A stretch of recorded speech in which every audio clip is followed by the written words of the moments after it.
Pastor Kaural Sinhala ஆண்டவராகிய இயேசு கிறிஸ்துவின் நாமத்தினால் வாழ்த்துக்கள். இந்த நாள் ஆண்டவர் எங்களுக்கு தந்திருக்கிறார். ஆண்டவரை ஆராதிப்பதை குறித்து ஆண்டவர் சொல்லுகிற காரியம், ஆண்டவர் எப்பொழுதும் ஆராதிப்பதை விரும்புகிற ஒரு ஆண்டவர். அது மாத்திரமல்ல, அங்கே பரலோக ராஜ்யத்தில் எப்பொழுதும் அங்கே துதித்து கொண்டிருக்கிற தேவதூதர்களின் நடுவிலே உலாவுகிற நம் ஆண்டவர். அவரை குறித்து நாங்கள் சில அவருடைய குணாதிசயங்களை பார்த்து நாங்கள் தொடர்ச்சியாக நாங்கள் ஆராதிப்போம். கனகராஜன் பாச கொஞ்சம் நீங்க டிரான்ஸ்லேட் பண்ணலாம் தான் பார்த்து. Swami Yesus Kristus Ransigen Amen Subapatanawa Adavasade Swamin Wansige ගුණාංගී ගැනත් අපි නමස්කාරය සම්බන්ධවත් අද දවසේදී අපි දේව වචනයක තුලින් අපි බලන්න යනවා. அதே போல விசேஷமாக நாங்கள் சொல்ல வேண்டும், ஆண்டவர் எதிர்பார்க்கிற நமஸ்காரம் எப்படிப்பட்டதாக இருக்க வேண்டும். ஆகவே நாங்கள் நமஸ்கரிக்கிற முறையை நாங்கள் அறிந்து வைத்திருக்கிறோம். ஆகவே முதலாவதாக ஆண்டவர் எதிர்பார்க்கிற காரியம், எங்களை நாங்கள் ஆயத்தம் பண்ணி கொள்ள வேண்டும். அதாவது மனஸ்தாபப்பட்டு நாங்கள் ஆண்டவரிடத்திலே எங்களை நாங்கள் சரிபார்த்து கொள்ள வேண்டும் என்பதை ஆண்டவர் எதிர்பார்க்கிறார். ස්වාමීන් වහන්සේට නමස්කාර කිරීම ස්වාමීන් වහන්සේ අපගෙන් බලාපොරොත්තු වෙනවා. ඉතින් නමස්කාරයට පළමු සුදුසුකම තමයි අපි අපිව සෝදිසි කරලා බලන එක. ஆகவே பரிசுத்தம் இல்லாமல் ஒருவரும் தேவனை தரிசிக்க முடியாது. அதுதான் அங்கே வேதாகமம் சொல்லுகிறது. ஆகவே பரிசுத்தம் இல்லாமல் தேவனை ஒரு மனிதனும் தரிசிக்க முடியாது, ஆராதிக்க முடியாது. ஆகவே எங்களை உள்ளார்ந்த ஒரு அங்கே எங்களை குறித்ததாக உள்ளான ரீதியாக நாங்கள் ஆராய்ந்து பார்த்து நாங்கள் ஆண்டவரிடத்தில் ஒப்புக் கொடுக்க வேண்டும். වචන කියන පරිදි සුද්ධකම නැතුව කිසිවෙක් ස්වාමීන් වහන්සේට නමස්කාර කරන්න බෑ. ඉතින් ස්වාමීන් වහන්සේ බලන්නේ අපේ හදවත. ඉතින් සුද්ධකමින් අපි උන්වහන්සේව නමස්කාර කරන්න අපි අපිව සෝදිසි කරලා බලන්න යුතුයි. நாங்கள் தேவதாசர்களாய் இருக்கிறபடியால் நாங்கள் வேதாகமத்திலே அநேக வார்த்தைகளை பார்த்தால் எங்கள் நேரம் போதாது. ஆனால் நாங்கள் பழைய ஏற்பாட்டு காலத்தில் நாங்கள் பார்க்கும் பொழுது அங்கே ஒரு மிருக ஜீவனை பலியிடுவதற்காக கொண்டு வரும் பொழுது அதை அங்கே தலையிலிருந்து கால் வரை, பாதம் வரும் வரை அதை சோதித்து பார்ப்பார்கள். அதிலே அங்கே யாதாகிலும் பழுது இருக்கிறதா அல்லது அது வியாதி கொண்டதா, அதிலே அங்கே யாதாகிலும் அங்கே விஷங்கள் அடங்கி இருக்கிறதா என்று எல்லா காரியங்களும் எப்படி சோதித்து பார்த்து தான் அந்த பலிபீடத்துக்கு அங்கே கொண்டு போகப்படும். අපි සියලු දෙනාම දේවදාසියෝ තින් අපිට වචනය හොඳට දන්නවා.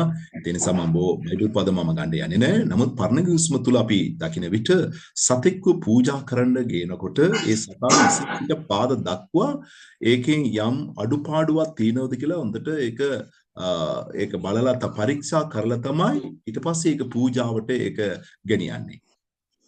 ஆனால் சங்கீதக்காரர் அங்கே 51ஆம் சங்கீதத்திலே சொல்லுகிறார், அங்கே ஆண்டவரே என்னை சோதித்து ஆராய்ந்து நீர் அறிந்து ஆண்டவரே உம்முடைய ஆவி என்னை விட்டு எடுத்து விடாதையும் என்று சொல்லி ஒரு ஜெபத்தை சொல்லுகிறார். දාවිත්තුමා එකන ගීතිකාකාරයා 51 වෙනි ගීතිකාව තුල එතුමා ප්‍රකාශ කරන දේ තමයි ස්වාමිනී මාව සෝදිසි කරලා බලන්න ඔබගේ ආත්මය මගෙන් ගන්න එපා කියලා එතුමා ප්‍රකාශ කරනවා. அதாவது ஆண்டவருடைய ஆவியானவர் உடைய உதவியோடு கூட நாங்கள் ஆண்டவரை ஆராதிப்பதை குறித்து அங்கே சங்கீதக்காரரே சொல்லுகிறார். அங்கே ஆவியானுடைய உதவி தேவை என்றால் பரிசுத்தம் தேவை. அந்த பரிசுத்தம் அங்கே இல்லாதபடியால் பரிசுத்த ஆவியானவர் இருக்கிறாரா என்ற எண்ணம் வந்திருக்கிறது. ஆக அவர் சொல்லுகிறார், ஆண்டவரே உம்முடைய பரிசுத்த ஆவியான இடத்திலிருந்து எடுத்துக்கொள்ளாதையும் என்று சொல்லுகிறார். ඉතින් ශුද්ධාත්ම වහන්සේ නමස්කාර කරන්න නම් ශුද්ධාත්ම වහන්සේගේ උපකාරය අපිට අත්‍යවශ්‍ය දෙයක්. ශුද්ධාත්ම වහන්සේ අපිට ඕන නම් ශුද්ධකම අපිට ඕනේ. ඉතින් ශුද්ධකම නැතුව ස්වාමීන් වහන්සේට නමස්කාර කරන්න බෑ. ඉතින් මේ දාවිත්තුමා කියනවා ඒ ශුද්ධාත්ම වහන්සේව මගින් ඉවත් කරන්න එපා කියලා එතුමා ප්‍රකාශ කරනවා. அப்பொழுது அவருடைய உள்ளான வாழ்வை ஆராய்ந்து பார்த்து ஆண்டவரிடத்தில் அறிக்கை செய்கிறார். அதாவது எந்த மனுஷனிடத்திலும் இல்லை, ஆண்டவரிடத்தில் அறிக்கை செய்த அந்த ஜெபத்தை அங்கே போட்டிருக்கிறார். மனிதர்களுக்கு முன்பதாக தான் ஒரு நீதிமான் ராஜா என்று காட்டிக்கொள்ளலாம். ஆனால் ஆண்டவருக்கு முன்பதாக தான் யார் என்பதை சோதித்து அறிந்து அவர் அங்கே அறிக்கை செய்து தான் பாவ மன்னிப்பை பெற்றதை குறித்து அங்கே வேதாகமத்திலே எழுதி வைத்திருக்கிறார். එතුලාන්ත සුද්ධකම ගැන එතුමා සෝදිසි කරමින් මිනිසා ඉදිරියේදී අපි ධර්මිෂ්ඨයි සුද්ධ අන්තය කියලා පෙන්නගත්තට සුද්ධාත්ම වහන්සේ ඉදිරියේදී තමා මොන වගේ තත්ත්වෙද ඉන්නවද කියලා දාවිත්තුමා ඒ ගීතිකාවේදී ලියා තබා තිබෙනවා. ஆகவே எங்களுடைய வாழ்க்கையிலே நாங்கள் உள்ளார்ந்த ஒரு அங்கே பரிசோதனை நாங்கள் செய்ய வேண்டும். எங்களுடைய உள்ளான ஜீவியத்திலே, எங்களுடைய சிந்தனையிலே, எங்கள் கிரியையிலே, வார்த்தையிலே, எங்களுடைய உள்ளான வாழ்க்கையிலே நாங்கள் செய்ததான தவறுகள், குற்றங்களை பரிசுத்தாண்டிய உதவியோடு நாங்கள் ஆராய்ந்து பார்க்க வேண்டும். ඒ නිසා අපේ ඇතුළාන්ත ජීවිතය අපේ හදවත ගැන අපි කරපු දේ කියපු දේ ගැන ඇතුළාන්ත ජීවිත ගැන අපි සෝදිස් කරලා බලන්න යුතුයි. நாங்கள் ஆலயத்தில் என்றால் உடனடியாக நாங்கள் சொல்லுவோம், நாங்கள் முதலாவதாக மனஸ்தாபப்பட்டு நாங்கள் ஜெபிப்போம் என்று சொல்லி ஆராதனையின் முதல் பகுதியிலே சொல்லி நாங்கள் மனஸ்தாபப்படுகிறோமோ இல்லையோ அங்கே தேவாலயத்தில் இருக்கிறவர்களை நாங்கள் அப்படியாக வழி நடத்துவோம். අපි සභාව තුළන අපි කුමක්ද කරන්නේ සෙනගට කියනවා අපි පසුත්තේවලි වෙලා අපි පළමු කොට අපි යාත්නා කරමු කියලා. ඉතින් සභාව ඉන්න අයට අපි ඒ දේ ප්‍රකාශ කරනවා. ඉතින් සභාව තුළ අපි පසුත්තේවලි වෙලා දෙවියන් වහන්සේ ඉදිරියේ අපි සූදානම් වෙමු කියලා තමයි අපි කියන්නේ. நான் அங்கே என்னுடைய தனிப்பட்ட வாழ்வை குறித்து நான் சொல்லுகிறேன்.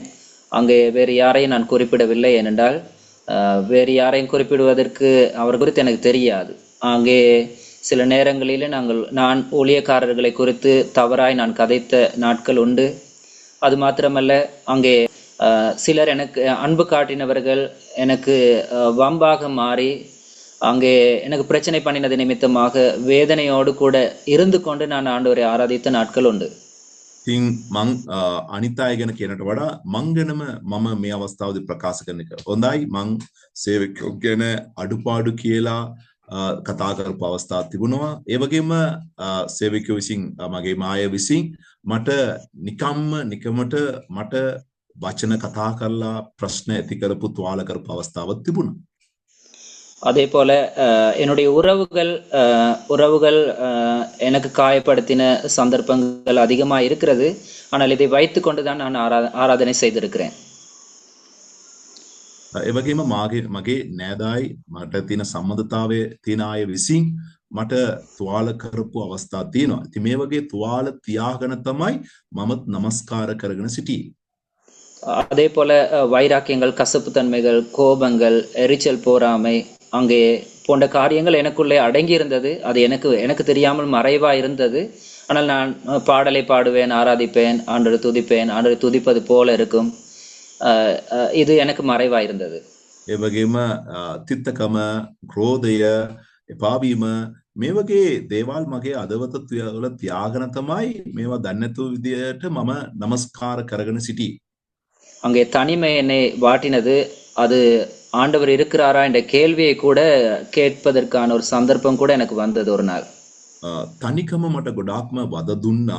ඒ අවස්ථාවේදී දෙවියන් වහන්සේ සැබෑ ලෙස සිටිනවද කියලා මට සැකයකුත් ආවා. அங்கே ஊழியராக இருந்து இப்படி சொல்லுகிறேன் என்று யோசிக்காதீங்க. உங்களை குறித்து கொஞ்சம் சிந்திச்சு பாருங்க. මේ දේවදාසෙක් වෙලා මේම වචනයක් ප්‍රකාශ කරනවා කියලා ඔබ කල්පනා කරන්න එපා. ඔබත් ඔබ ගැන පොඩ්ඩක් සෝදිස් කරලා බලන්න. தனிமையாய் வேதத்தை வாசிக்க முடியாமல், ஜெபிக்க முடியாமல் ஒரு புறமாய் இருந்து அங்கே நான் இருக்கும் பொழுதுதான் பரிசுத்த ஆவியானவர் என்னோடு கூட இடைப்பட்டார். அங்கே நீ மனம் திரும்ப வேண்டும் என்று சொல்லி මම තනි වෙලා වචනයවත් කියාගන්න බැරි තත්ත්වයට උදා වෙලා ඉන්න අවස්ථාවේදී දුක් වෙනකොට සුද්ධාත්ම වහන්සේ කිව්වා නුඹ පසුතැවිලි වෙන්න කියලා.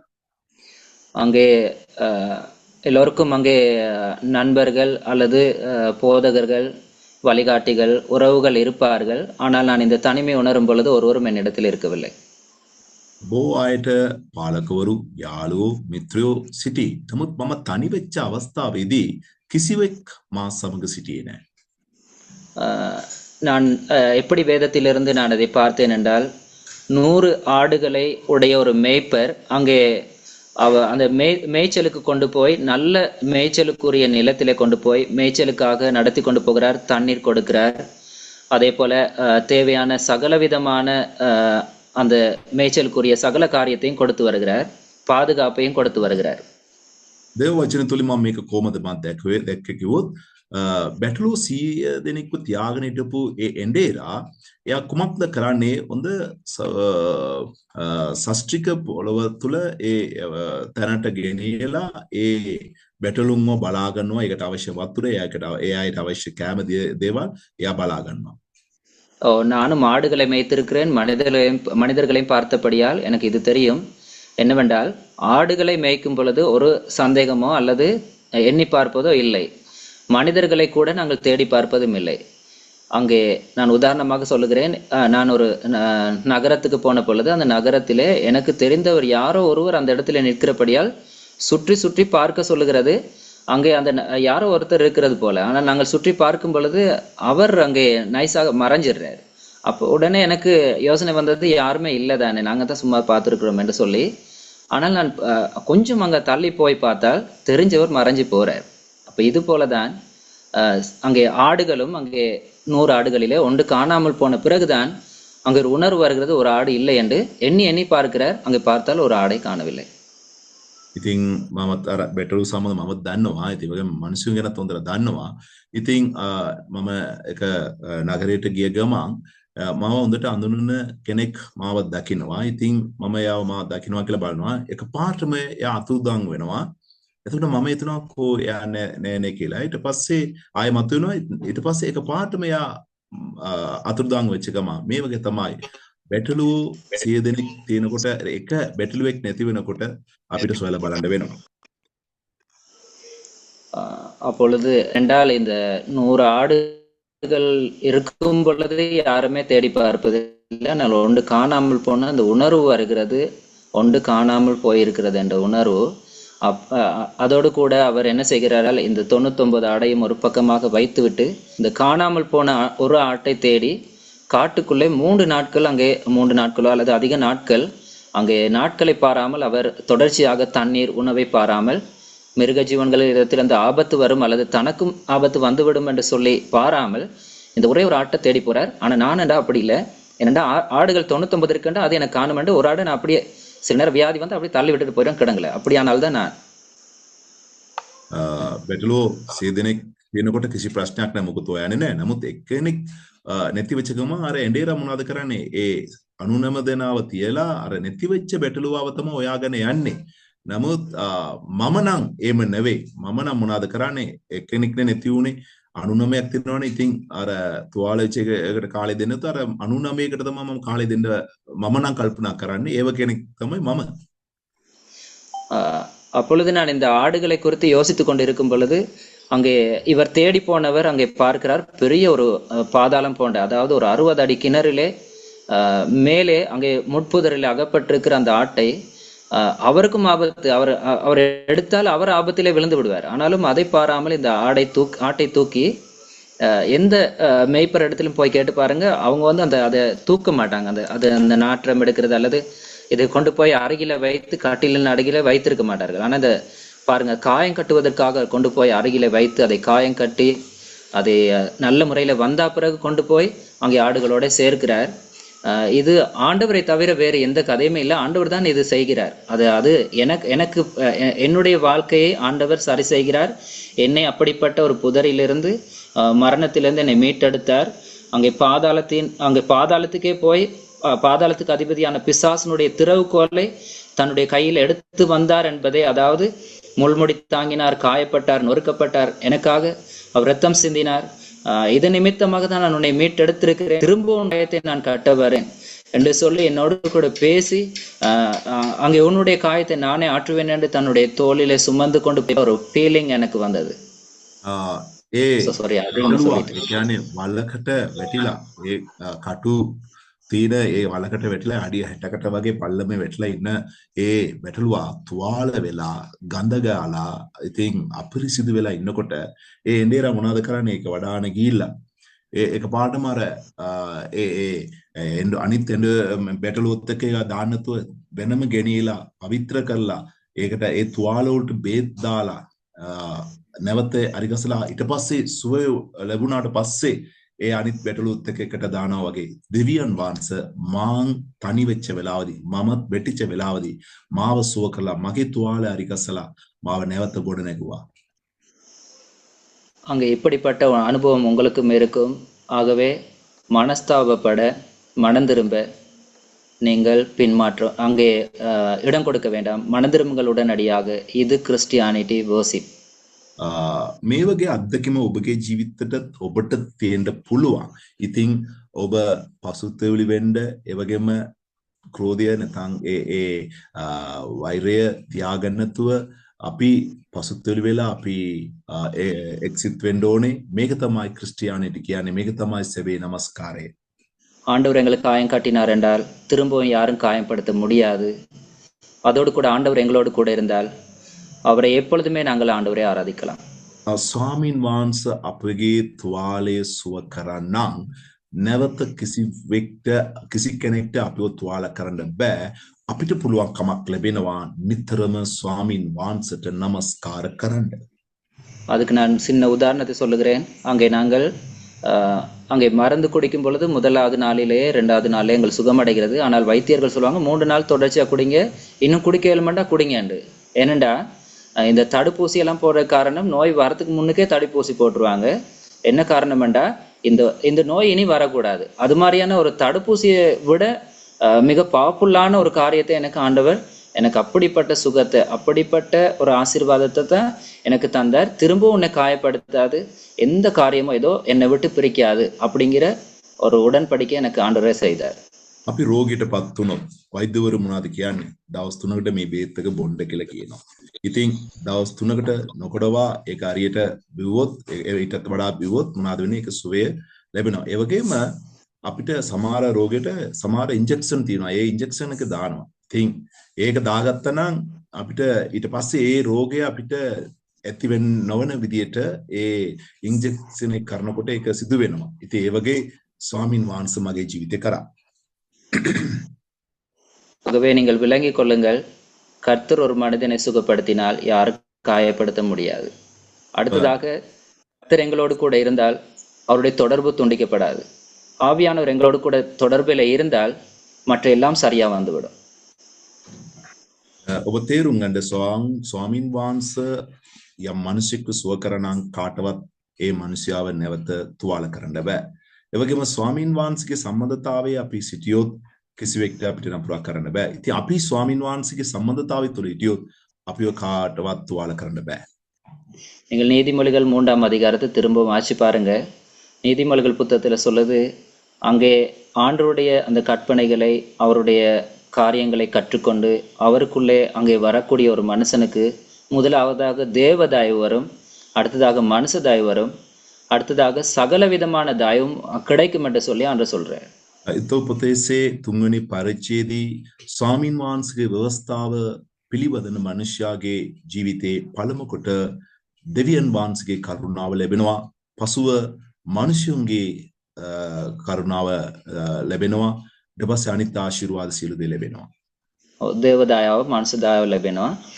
ஆகவே இந்த நீங்க பாத்தீங்கன்னா உங்களுக்கு இன்னொரு காரியம் அங்கே ஆண்டவர் சொல்றாரு, இப்படி மனம் திரும்பினா பிறகு அந்த மெயின் சுவிட்சில் இருக்கிற மெயின் சுவிட்சோட கனெக்ட் ஆகின சகல வயர்களும் கனெக்ட் ஆகினோட தான் எல்லா லைட்டும் பத்துறது மாதிரி ஆண்டவரோட நாங்கள் கனெக்ஷன் ஆயிட்டோம்னு சொன்னா பூமியில் இருக்கிற மனுஷங்க அல்லது மிருக ஜீவன்கள் சகல காரியத்தில் இயற்கையானது எங்களுக்கு தீங்கு செய்யாது, ஆவியானுடைய உதவியோடு கூட. அப்படி தீங்கு எங்களுக்கு நடந்தா கூட ஆண்டவரே பார்த்து கொள்வார். ஆகவே எங்களுக்கு எல்லா நேரத்திலையும் ஆவியானவர் இருக்கிறார். இதுதான் நம்பிக்கையும் கிறிஸ்டியன் வர்ஷிப்பும். මේන් ස්විච් එකත් එක්ක අර සීලුම වයර් ටික කනෙක්ට් වෙලා තිබුණොත් තමයි අර ලයිට් එක පත්තු වෙනවා වගේ තමයි අපේ ප්‍රධානම දෙවියන් වහන්සේත් එක්ක තියෙන සම්බන්ධතාවය, ශුද්ධාත්ම වහන්සේත් එක්ක තියෙන සම්බන්ධතාවය අපිට හරියට තියෙනකොට අපිට එමෙදේම අපේ ජීවිතය සාර්ථක වෙන්න පටන් ගන්නවා. ඒක තමයි සෙබේ නමස්කාරයක් වෙනවා අපේ ජීවිතේ. அடுத்ததாக நாங்கள் தேவனுடைய புத்திரர் எனப்படுகிறோம் அப்படி என்று சொல்லி அங்கே ஆண்டவர் அநேக இடங்களை சொல்லி இருக்கிறார். ஆகவே நீங்க திரும்பவும் தேவனுடைய புத்திரரா என்று சொல்லி கொஞ்சம் செக் பண்ணி பாருங்க. ඒ වගේම දෙවියන් වහන්සේගේ පුත්‍රයෝ කියලා දේව වචනයෙන් කීප තැනකින් සඳහන් වෙනවා. ඉතින් ඔබට පුළුවන් ඔබව සෝදිසි කරලා බලන්න ඔබ දෙවියන් වහන්සේගේ පුත්‍රයාද කියලා. அங்கே முதலாவதாக நான் சொன்னேன் மனஸ்தாபப்பட வேண்டும் என்று. இரண்டாவதாக கலாத்தியர் 4ஆம் அதிகாரம் 6ஆம் 7ஆம் வசனம் எல்லாம் நீங்க வாசி பாருங்க. நீங்க அங்கே எப்படி என்று ஆண்டவர் சொல்றார் என்று அங்கே மேலும் நீங்கள் புத்திரராய் இருக்கிறபடியால் அப்பா பிதாவே என்று கூப்பிடத்தக்கதாக தேவன் தம்முடைய குமாரனுடைய ஆவியை உங்கள் இருதயத்தில் அனுப்பினார். அதனால் நீங்கள் யாவரும் அடிமை அல்ல, கிறிஸ்துவாலே தேவனுடைய சுதந்திரமாய் இருக்கிறீர்கள் என்று சொல்றார். ஆக இதை நான் சோட்டா சொல்வேன் என்றால் நாங்கள் தேவனுடைய பிள்ளைகள். පළවෙනි දේ තමයි අර මම කිව්ව විදිහට පසුතැවිලි වීම. ඉතින් ගලාතිය 4 6වෙනි පදේ සිට 8වෙනි පදේ දක්වා අපි බලනකොට අපි පුත්‍රෝ කියලා අතනින් සඳහන් කරනවා. ඉතින් අපි පසුතැවිලි වෙලා ඉන්නකොට අපිට ඒ පුත්‍රකම අපිට ලැබෙනවා. ඉතින් අපි සෝදිස් කරලා බලන්න ඕනේ අපි කවුද කියලා. நாங்கள் இயேசு கிறிஸ்துவின் ரத்தத்தினாலே கழுவப்பட்ட பிள்ளைகளாய் இருக்கிறோம். இயேசு கிறிஸ்துவினாலே மீட்கப்பட்ட அவருடைய சொந்த பிள்ளைகள். ஆகவே சகலவற்றுக்கு நாங்கள் உரிமையாளர். ஆகவே நாங்கள் ஜெபித்த ஒவ்வொரு ஜெபங்களுக்கும் அவர் பதில் கொடுத்திருக்கிறார். ஆகவே நாங்கள் பயம் இல்லாமல் அவருக்கு நாங்கள் அப்பா பிதாவே என்று கூப்பிடுகிற உரிமையை தந்திருக்கிறபடியால் அவருக்கு நாங்கள் நன்றி சொல்ல முடியும். අපි ජේසුස් වහන්සේ ලේ වලින් පවිත්‍ර වෙලා උන්වහන්සේගේ දරුවා කියලා උන්වහන්සේට අයිති දරුවෝ ලෙස අපිව පත් කරලා තිනවා. ඉතින් අපිට ඕනම දේවල් උන්වහන්සේගේ ඉල්ලා ගන්න පුළුවන්, උන්වහන්සේට නමස්කාර කරන්න පුළුවන්. මන්ද අපි උන්වහන්සේගේ පුත්‍රයෝ. இப்போ உலகத்துல ஒரு பெசன்ட் இருக்கு, அதை நான் சொன்னதான் உங்களுக்கு நல்லா விளங்கும். என்னண்டா அப்பா கிட்ட வந்து மகனாக்கள் கதைக்க மாட்டாங்க, அம்மா கிட்ட சொல்லித்தான் கதைப்பாங்க. அது ஏன்னு தெரியல. ஆனால் என்னுடைய அப்பாவோட நான் கதைக்கிறதுக்கு சரியான விருப்பம், அப்பாவும் என்னோட கதைக்கிறதுக்கு சரியான விருப்பம். அப்போ அப்பாவோட கதைப்பேன் நான், அதே மாதிரி அப்பா என்னோட கதைப்பார். இந்த சம்பாஷணை இருந்தால் தான் எங்களோட வீட்டுல சரியான சந்தோஷமா இருக்கும். ලෝකේ ක්‍රමයක් තියෙනවා. දැන් දරුවෝ එකපාරටම තාත්තත් එක්ක කෙලින් ගිලා කතා කරන්නේ. අම්මා තුලින් තමයි තාත්තට කතා කරන්නේ. මේක ලෝකාකාර ක්‍රමයක්. ඉතින් මගේ ජීවිතේ මගේ තාත්තට මම කෙලින් මම කතා කරනවා. ඉතින් මගේ තාත්තත් එක්ක මම කතා කරනවා, මගේ තාත්තා මාත් එක්ක කතා කරනවා. මේක තමයි මගේ ක්‍රමය. ஆனால் எனக்கு 21வது வயதிலே என்னுடைய தகப்பனார் ஹார்ட் அட்டாக்ல இறந்து விட்டார். அதுல ஒரு சின்ன கேள்விக்குறி வந்தது. என்னுடைய தகப்பனார் இறந்து விட்டாரே, எனக்கு வெறுமை வந்து விட்டது, என் தகப்பன் இல்லை என்று சொல்லி ஒரு குற்ற உணர்வு எனக்குள்ளே வந்தது. මගේ අවුරුදු 21 අවුරුද්දේදී මගේ පියා ස්වර්ග ස්ථානගත වුණා. ඉතින් ඒ වෙලාවදී මට ඉස්කමක් ආවා, මගේ තාත්තා දැන් මං ගාව නෑනේ, මම තනි වුණානේ කියලා. ஆனால் ஆண்டவர் என்ன சொன்ன வார்த்தை, நான் உன்னை தாயின் கருவில உருவாவதற்கு முன்பதாக உன்னை பேச சொல்லி அழைத்தேன். உலக தோற்றத்துக்கு முன்பதாகவே நான் உன்னை அறிந்து வைத்திருக்கிறேன். நீ என்னை அப்பா பிதாவே என்று கூப்பிட முடியும் என்று சொல்லி என் தகப்பனாருடைய அந்த ஸ்தானத்தை நிரப்பினார். என்னை அன்பினாலே நிரப்பி இன்றும் என் தகப்பனாய் இருந்து அவர் நடத்துகிறார். நான் அவரோடு கூட பேசுகிறேன், அவர் என்னோடு கூட பேசுகிறார். ඒ අවස්ථාවේදී මට ස්වාමීන් වහන්සේ කතා කළා, නුඹ මගේ පුත්‍රයා, මම නුඹගේ පියා ලෙස සිටිනවා. ලෝකෙ මැවිලට ප්‍රථම මම නුඹව තෝරාගත්තා. ඉතින් මට නමස්කාර කරන්න පුළුවන් කියලා උන්වහන්සේ මට ඒ කතා කරපු වෙලාවේදී මම උන්වහන්සේට නමස්කාර කරන්න පටන් ගත්තා. நான் இப்பொழுது ஒரு தகப்பன் இல்லாதவரை போல் அல்ல, ஒரு தகப்பனை அங்கே நிறைவாய் பெற்ற ஒரு மகனாக, நான் எல்லோரோடு கூட நான் பேசக்கூடிய ஒரு மகனாக நான் நிற்கிறேன் என்றால் ஆண்டோடைய கிருபை. දැන් මට තාත්තා කෙනෙක් නැති දරුවෙක් විදිහට නෙවෙයි මම ඉන්නේ. මාට තාත්තා කෙනෙක් ඉන්න ස්ථීරකම සමග ස්වාමීන් වහන්සේත් එක්ක මම කතා කරගෙන ඒ සම්බන්ධතාවය තුලින් මම ජීවත් වෙනවා. என்னுடைய அப்பாவின் இடத்துல கேட்கும் பொழுது அவர் கொஞ்சம் யோசிப்பார், செய்யறதுக்கு தாமதிப்பார், சில நேரம் வாங்கி கொடுக்காமல் இருந்திருக்கிறார். ஆனால் இப்பொழுது என்னுடைய பரமபிதா சகலத்தையும் கேட்கிறார், என்னுடைய விருப்பத்தின்படி சகலத்தை செய்கிறார், சில காரியங்களை தவிர்த்திருக்கிறார். அது எனக்கு நன்மையாக மாறி இருக்கிறது. அதற்காக ஆண்டவர் நன்றி சொல்லுகிறேன்.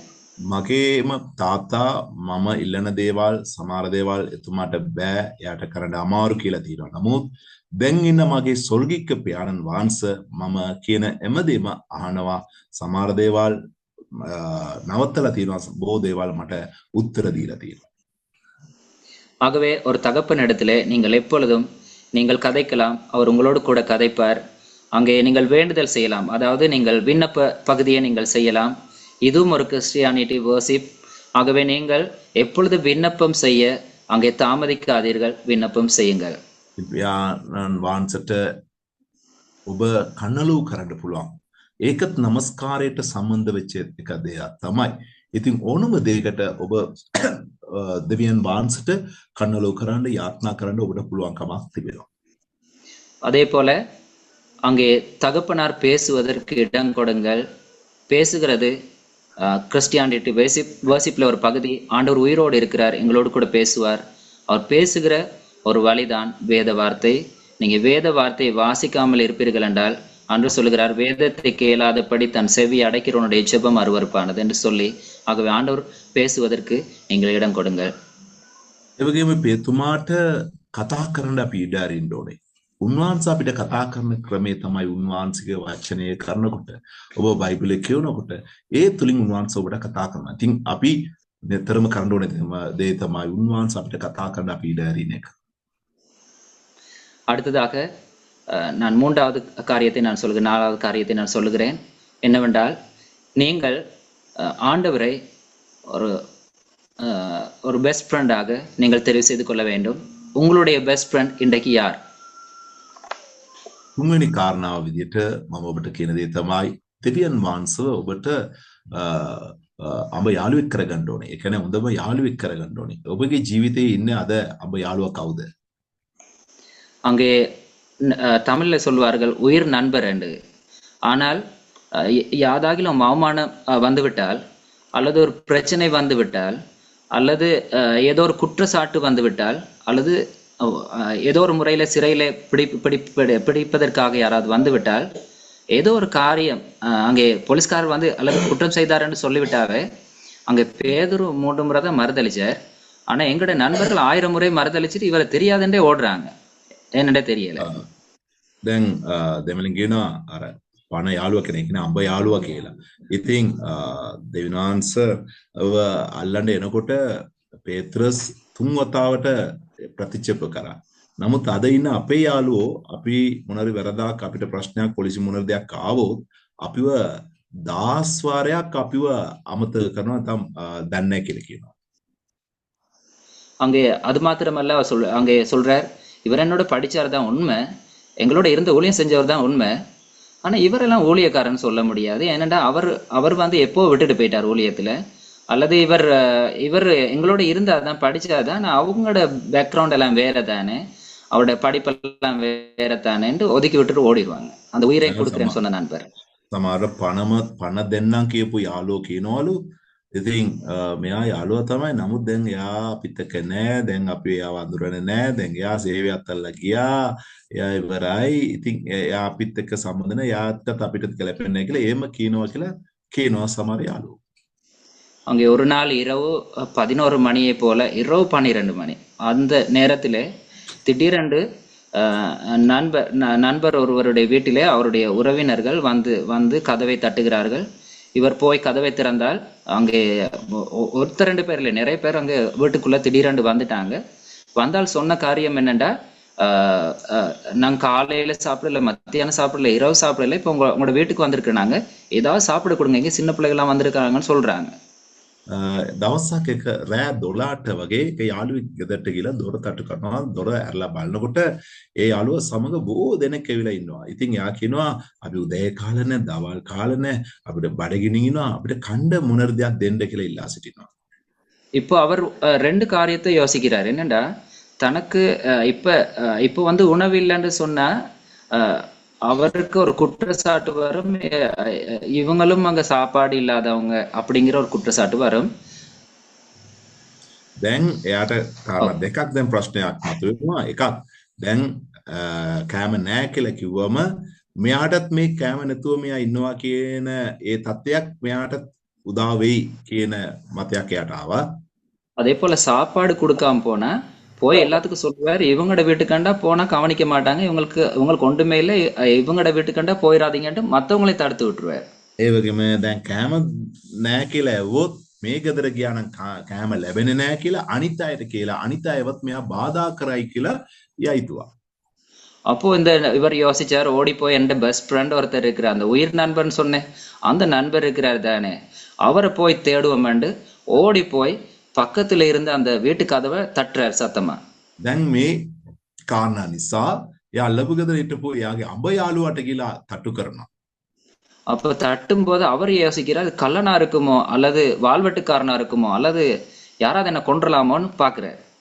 දැන් තට්ටු කරනකොට අරය හිතනවා දැන් කවුරුරි කඩුවක් අරගෙන එවිලා ඉන්නවද නැත්නම් හොරෙක් වෙලා ඉන්නවද කියලා බයට යත් දොර අරින්න නැතුව ඉන්නවා.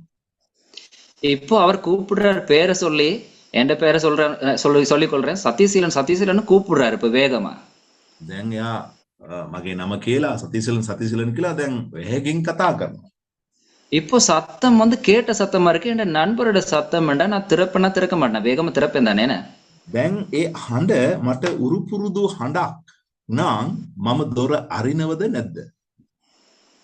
அப்போ இந்த நண்பர் என்ன செஞ்சாண்டா, வேகமா கதவை திறந்தார். திறந்துட்டு சொல்றார், சத்தமா கதைக்காத, என் பிள்ளைகள்லாம் நித்திர கொள்றாங்க, மனைவியும் வந்தா போச்சு, இப்ப ஒன்றுமே செய்ய மாட்டாங்க, நீ சொல்ல, என்னால ஏதாவது செய்ய முடியுமாட்டா செய்யறேன், வேகமா சொல்லண்டு. அப்போ அவர் சொல்றாரு, எனக்கு இப்படி பிரச்சனை வந்துட்டேன்டான ஓடி போய் தண்ட வீட்டுல அடுத்த நாளுக்கு இருந்த அடுத்த வேலைக்கு இருந்ததான உணவுப் பொருள் எல்லாம் கொண்டு வந்து கொடுக்குறா, நீ கொண்டு போய் நீங்க இந்த காரியத்தை நீங்க செய்யுங்கன்னு அனுப்பி வைக்கிறார். இதுதான் பெஸ்ட் ஃப்ரெண்ட். දැන් ඒ යාළුවා මොනවද කරන්නේ? හරි හරි කෑ ගන්න එපා, මොකද්ද ප්‍රශ්න කියලා විස්තරය ආගෙන ඉන්න, කෑ ගන්න එපා, මගේ දරුවා ඒරෙයි නැත්නම් මගේ වාරයට වුණොත් ප්‍රශ්නයක් වෙයි, මොකද්ද වෙන්න ඕන කියලා. නෑ මේමයි අදිසියක් වුණා, මේව කට්ටියක් ආවා, දැන් කෑම නෑ මොනා. ඉතින් යා කියනවා හරි මගේ ගෙදර තියෙන ඊළඟ දවසේ ඊළඟ වෙලාවට කණ්ඩ වේලේට කණ්ඩ තියෙන දේවල් මම දෙන්නම් කියලා. එයා ඒ දේවල් ඔක්කොම ඒ අඹ යාළුවා අර දීලා ඒ යාගේ ප්‍රේමිය පෙන්නනවා. இதை யாரை பற்றி ஆண்டவர் சொல்லுகிறார் என்றால், ஆண்டவரை பற்றி தான் சொல்லுகிறார். எப்போ நாங்க கதவை தட்டலாம், எப்பவும் திறப்பார், எப்பவும் உதவி செய்வார். 24 மணித்தியாலமும் நாங்கள் சொல்வது போல ஆன்லைன்ல அவர் இருக்கிறார், நாங்கள் கூப்பிடலாம். මේ කාගෙනද මේක සඳහන් වෙන්නේ? මේක දෙවියන් වහන්සේ ගැන සඳහන් වෙන්නේ. පෑ 24ම අපිට පුළුවන්කමක් තිබෙනවා උන්වහන්සේට තට්ටු කරන්න, උන්වහන්සේ අපට උපකාර කරන්න, උන්වහන්සේ සූදානමින් සිටිනවා. 91ஆம் சங்கீதத்திலே சொல்லுகிறார், ஆபத்திலே அவன் என்னை நோக்கி கூப்பிடுவான், நான் அவனுக்கு மறு உத்தரவு செய்வேன். 91 වෙනි ගීතිකාවේ විපතදී ඔව් මට අඬගසයි, මම ඔව්ට උත්තර දෙයි කියලා උන්වහන්සේ කියා තිබෙනවා. ஆபத்திலே அவனோடு கூட இருந்து அவனை தப்புவித்து அவனை கனப்படுத்துவேன் என்று சொல்லுகிறார். විපතදී මා ඔව් සමග සිටීමෙන් නපුර ඔව්ගෙන් මම ඉවත් කරනවා කියලා උන්වහන්සේ කියා තිබෙනවා. அப்படி என்றால் ஆண்டவரோடு கூட நாங்கள் அதிகமான நேரம் செலவழிப்பது மிக மிக முக்கியம். එනම් ස්වාමින් වහන්සේ සමග වැඩි කාලයක් අපි ගත කරන එක වැදගත්. யோவான் 15ஆம் அதிகாரம் 15ஆம் வசனத்திலே சொல்லுகிறார், நான் இனி உங்களுக்கு எஜமானனாய் நான் இருக்க மாட்டேன், எஜமானன் செய்கிறதை வேலைக்காரன் அறியான் என்று சொல்லுகிறார். යොහාන් 15 වෙනි පරිච්ඡේදය 15 වෙනි පදේ මම නුඹලාට ස්වාමී හැටියට මම ක්‍රියා කරන්නේ නැහැ, ස්වාමියා කරන දේ වැඩකාරියා දන්නේ නැහැ කියලා කියනවා. அத்திவாரம் போட்டு கொண்டிருக்கிறார் ஒரு மேசன். ஆகவே அங்கே எஜமானன் வந்து பார்க்கிறார், இது இப்படி போடக்கூடாது, இடையில ஒரு அத்திவாரம் போடு என்று சொன்னோட மேசன் சொல்றாரு, இப்படி வாழ்நாளே நான் செஞ்சதில்லை, இப்படி செய்ய முடியாது என்று சொல்லும் பொழுது அவர் சொல்றார், நீ எப்படி என்ன விட்டுட்டு போ, நான் வேற மேசன் பிடிச்சு கொள்றேன்னு சொல்றாரு. බාස් කෙනෙක්ට අත්තිවාරමක් දාන්න කියලා ඒ මනුෂ්‍ය කියනකොට ඉතින් අර බාස් නෑ මට මේම කරන්න බෑ, මේක මේම කරන්න ඕන කියලා මේම කරන්න බෑ කිව්වොත් එයා කියනවා හරි එහෙනම් ඔයා යන්න මම වෙන කෙනෙක්ව වෙන බාස් කෙනෙක්ව දාලා මම කරගන්නම් කියලා එයා යවනවා.